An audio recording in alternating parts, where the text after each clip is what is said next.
కుటుంబం బాగా తెలుసు మీకు. విజయమ్మ గారు కూడా తెలుసా? విజయమ్మ ఇంకా సొంతం ఇంట్లో అక్క మాదిరి పోతేనే ఇంకా ఫ్రీగా ఉంటాం. షర్మిలతో అయితేనేమి విజయమ్మకి అయితేనే బాగుంటాం. వివేకానంద రెడ్డి గారి ఫ్యామిలీ వాళ్ళతో కూడా. సునీతా రెడ్డి గారు ఇప్పుడు ఈ హత్య వెనక పలానా వాళ్ళు ఉన్నారు అని ఒక ఆరోపణ చేస్తుంది. ఏమనిపిస్తుంది మీకు అది విన్నప్పుడు? నేను దాని గురించి కామెంట్ చేయడం, నేను మాట్లాడడం బాగుండదు. నాకు తెలియని విషయాలు నేను మాట్లాడడం. మీరు నమ్ముతున్నారా?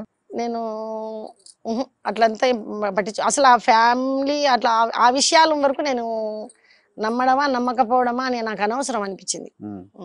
నాకు తెలిసినది ఒకటి, రాత్రి వివేకానంద రెడ్డి నా దగ్గరికి వచ్చినాడు, నాకు ఈ మాట చెప్పాడు అని. అక్కడ జరగని విషయాలు, నాకు తెలియని విషయాలు మాట్లాడడం నాకు అనవసరం. ఇప్పుడు ఏంటి ఫర్దర్ గా ప్రభావతమ్మ గారు ఏం చేయబోతున్నారు? చట్టసభలోకి వెళ్ళి అధ్యక్ష అంటారా?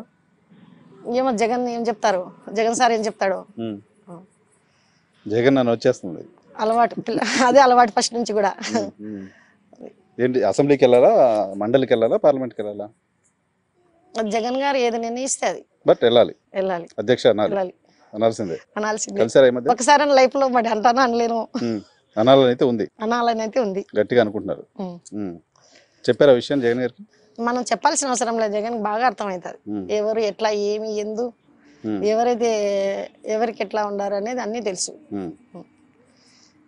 కలిసారా సీఎం అయిన తర్వాత? ఒకసారి కలిశాను, మళ్ళీ పోయి నా జగన్ సీఎం అయినారు కదా, సార్కి పోయి ఎందుకు ఇబ్బంది పెట్టాలి, ఏం తక్కువ? ఆయన సీఎం అయిపోయారు, మీరు కూడా అధ్యక్ష అనాలి కదా. చూద్దాం, అడగడం కంటే అవసరం. ఇప్పుడు పార్టీకి కూడా అవసరం ఉండాలంటారా? పార్టీకి అని కానీ ఫ్యామిలీకి అని కానీ నేనైతే అవసరం ఉన్నా లేకపోయినా నేనైతే జగన్తోనే ఆ మాట అయితే ఇచ్చాను ఆల్రెడీ. సత్యంత వరకు జగన్ వైఎస్ కుటుంబాన్ని వదిలే ప్రసక్తే లేదు. ఆ పార్టీకి ఈ పార్టీకి చిల్లరగా లేదంటే ఇంటికాడన్నా కూర్చుంటా కానీ చిల్లరగా వేరే పార్టీలకి అయితే పోను. నేను నా ఇండివిజువాలిటీ ఏదన్నా చూపించుకుంటా కానీ నేను అట్లా చిల్లరగా వేరే పార్టీలకి అయితే వెళ్ళను. వచ్చే ఎన్నికల్లో సుధీర్ రెడ్డి గారి కోసం పనిచేస్తారా? సుధీర్ రెడ్డికి నేనే కదా ఎవరు చేయడానికి ఇష్టపడ్డంలే. పార్టీ కదా వైఎస్ఆర్ కాంగ్రెస్ పార్టీ, మీరు పార్టీ కోసం పనిచేయాలి. ఇంట్లో కూర్చుంటా అంతే. పని చేయకపోతే ఎలా గెలుస్తారు? గెలవకపోతే జగన్మోహన్ రెడ్డి గారు మళ్ళీ సీఎం ఎలా అవుతారు? ఖచ్చితంగా జగన్ అయితే సీఎం అవుతాడు. జగన్ సీఎం కావాలంటే ఎమ్మెల్యేలు కావాలి కదా. ఎమ్మెల్యే గెలుస్తారు. ఎమ్మెల్యేతో ఏమంటే నేను చెప్పలేను దానికి విషయం. బయటకో మాట లోపలికో మాట మాట్లాడలేను కానీ ఉన్న విషయం అయితే ఈ ఎమ్మెల్యేతో కలిసి తిరగడం అనేది కష్టం. మీరు కలిసి తిరగలేరా? మామూలుగా జనాలు కూడా అదే అనుకుంటున్నారా? జనాలది ఏమో ఆయన చేసిన సేవను బట్టి ఉంటుంది. చేస్తున్నారా సేవ? ప్రజలకే తెలియాలి. మీరు ప్రజల్లో ఉన్నారు, దాచేస్తున్నారు. ఓపెన్ గా మాట్లాడతానే, ఓపెన్ గానే చెప్తున్నాను కదా. ప్రజల్లో ఉన్నారు, నాయకురాలుగా ఉన్నారు, తిరుగుతున్నారు, తెలుస్తూ ఉంటుంది మీకు. అంటే మనం వేరే వాళ్ళని విమర్శించాల్సిన అవసరం లేదు. నేనేమిటి అనేది నాకు ముఖ్యం. కానీ అల్లె ప్రభావతమ్మ గారు జగన్మోహన్ రెడ్డి గారి కోసం పనిచేయాలి అంటే ఈ నియోజకవర్గంలో మీ ఊర్లలో మీ పక్క ఊర్లలో జగన్మోహన్ రెడ్డి గారికి ఓటేయాలి. జగన్మోహన్ రెడ్డి గారికి ఓటేయాలంటే మీరు నేనేం చెప్తాను, జగన్ సీఎం ఇప్పుడు ఎవరికైనా చెప్పినా కూడా లోకల్ క్యాండిడేట్ తో పనిలే, నా జగన్ ఓటేయండి అని అడుగుతా. అంటే సుధీర్ రెడ్డి గారికి ఓటేయమనే కదా. ఎవరన్నా జగన్ ఇష్టం. అది సుధీర్ రెడ్డి గారి విజయం కోసం ప్రభావతమ్మ గారు పనిచేస్తున్నట్టే కదా. నా ఫ్యామిలీ కష్ట సుఖాలని భావించిన వ్యక్తులలో first second Reddy, second CM Jaganmohan Reddy గారు. ఏ విధంగా అంటే కరోనాలో మిగతా రాష్ట్రాల కంటే కూడా నా రాష్ట్రంలో నా ప్రజలు ఏ ఒక్కరు కూడా ఇబ్బంది పడకూడదు, ఆ విధంగా కాకూడదు అనే ఉద్దేశంతో ఎంత కేర్ తీసుకున్నాడో ప్రజలందరికీ తెలుసు. రెండవది, ఈరోజు సుమారైన వ్యక్తుల కంటే గ్రామీణ ప్రాంతాల్లోనే బడుగు బలహీన వర్గాలందరూ ఇంటింటికి పని లేకపోయినా పని ఉన్నా ఈరోజు మా జగన్ ఉన్నారు, మేము బతకగలం అన్న ధీమా ప్రజలకు ఇప్పుడు ఉంది.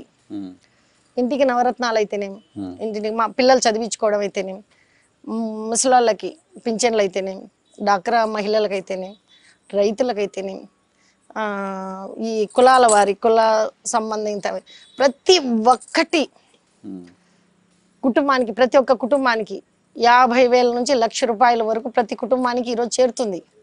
మా పిల్లలను మేము ధైర్యంగా చదివించుకోగలం, మా పిల్లలను ఒక రేంజ్లో పెట్టుకోగలం అనే ఆశ ఆసక్తి ప్రతి ఒక్క కుటుంబంలో ఉంది.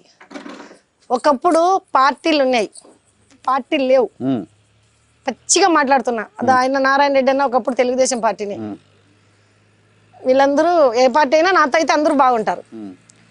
నేను చిన్న ఉదాహరణ, ఎప్పుడన్నా కూలోళ్ళు మాకు పనికి వస్తారు కదా, వచ్చినప్పుడు నేను అట్లా వెళ్తాను. వెళ్ళినప్పుడు ఏమ్మా ఎట్లుందంటే, లేదు కా మళ్ళీ జగన్ రెడ్డి గారు, ఇప్పుడు మాకు జగన్ సార్ అయితే సీఎం గారు, మాకు అది వస్తుంది ఇది వస్తుంది, నెల నెల ఏదో ఒకటి డబ్బులు వస్తుంది మాకు వచ్చి పడుతుంది, మేము కష్టము మాకు అది రెండు బాగుంది. మరి ఓట్లు ఎవరికి వచ్చాం? జగన్ సార్కి వచ్చాం. మీరు టీడీపీ కదంటే టీడీపీ అయితే వాళ్ళు ఏం పెట్టినారు మాకు? జగన్ సార్ పెట్టినాడు మాకు అంటారు. అసలు నేనే వండరయ్యా. నేను ఎప్పుడైనా ఇంతకు ముందు పోయి ఏమ్మా ఓటేస్తామంటే మేము టీడీపీకి వేస్తామంటే అనేవాళ్ళు, ఈ రోజు మేము జగన్ సార్కి వేస్తామంటారు. ఇక్కడ లోకల్ క్యాండిడేట్ ఎవరు అనేది ముఖ్యం కాదు. జగన్మోహన్ రెడ్డి నేను ఇది మాట్లాడుతున్నాను ఇప్పుడు అంటున్నాను కదా, ఎవరు అనవసరం, నా జగన్ సీఎం కావాలా అంతే. రెండోది, ఈడ క్యాండిడేట్ ఎవరని ఎవరు చూడరు. జగన్ రెడ్డి సీఎం కాకపోతే రేపు మాకు ఈ పథకాలు వస్తాయో లేదో ఆందోళన ప్రతి ఒక్క కుటుంబానికి ఉంటుంది. కొద్దిగా రైతులకు మాకు ఏదో రేట్లు పెరిగినాయి అవి ఇవి కొద్దిగా ఉన్నా, మళ్ళీ ఇవి సబ్సిడీలు ఇన్సూరెన్స్లు ఇవి వస్తున్నాయి కాబట్టి కొద్దిగా హ్యాపీ. రైట్, చూసే వాళ్ళకి అర్థమైపోతుంది. థ్యాంక్ యూ అండి, థ్యాంక్ యూ సమయించినందుకు.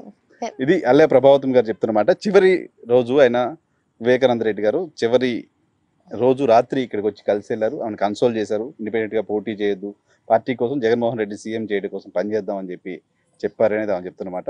వైఎస్ఆర్ కాంగ్రెస్ పార్టీలో అధ్యక్ష అనడం తన లక్ష్యం. దానికోసం జగన్మోహన్ రెడ్డి గారి ఎప్పుడు అవకాశం ఇస్తే అప్పటి వరకు వెయిట్ చేస్తానని చెప్తున్నారు. Thank you.